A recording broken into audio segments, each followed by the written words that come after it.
ఈ మధ్యన బాలీవుడ్ జనాలకు టాలీవుడ్లు తెగ నచ్చేస్తున్నాయి.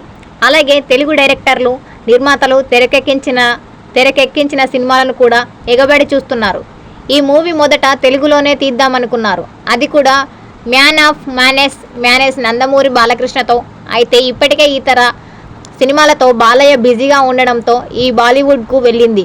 పేరుకు హిందీ అనే అయినా ఇందులో నటించిన మొత్తం దాదాపు తెలుగువారే.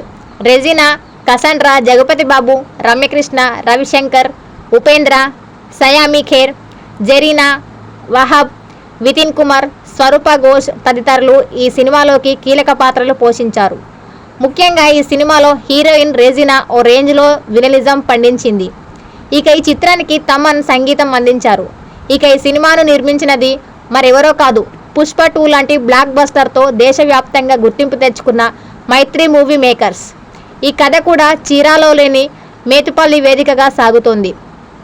గోపిచంద్ మలినేని తెరకెక్కించిన ఈ సినిమా బాలీవుడ్ యాక్షన్ ఎంటర్టైన్లో సినిమాలో సన్నీ డియోల్ హీరోగా నటించాడు. ఈ పాటికే అర్థమై ఉంటుంది మనం ఏ సినిమా గురించి మాట్లాడుకుంటున్నామో. ఎస్, ఆ మూవీ పేరు జాట్.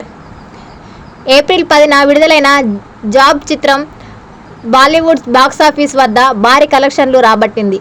ఓవరాల్గా 120 కోట్లకు వసూళ్లు రాబట్టింది. ఈ సినిమాను తెలుగులో రిలీజ్ చేయలేదు. దీంతో చాలామంది ఈ యాక్షన్ మూవీ కోసం ఆసక్తిగా ఎదురు చూస్తున్నారు. ఇప్పుడు వీరి నిరీక్షణకు తెరబడింది.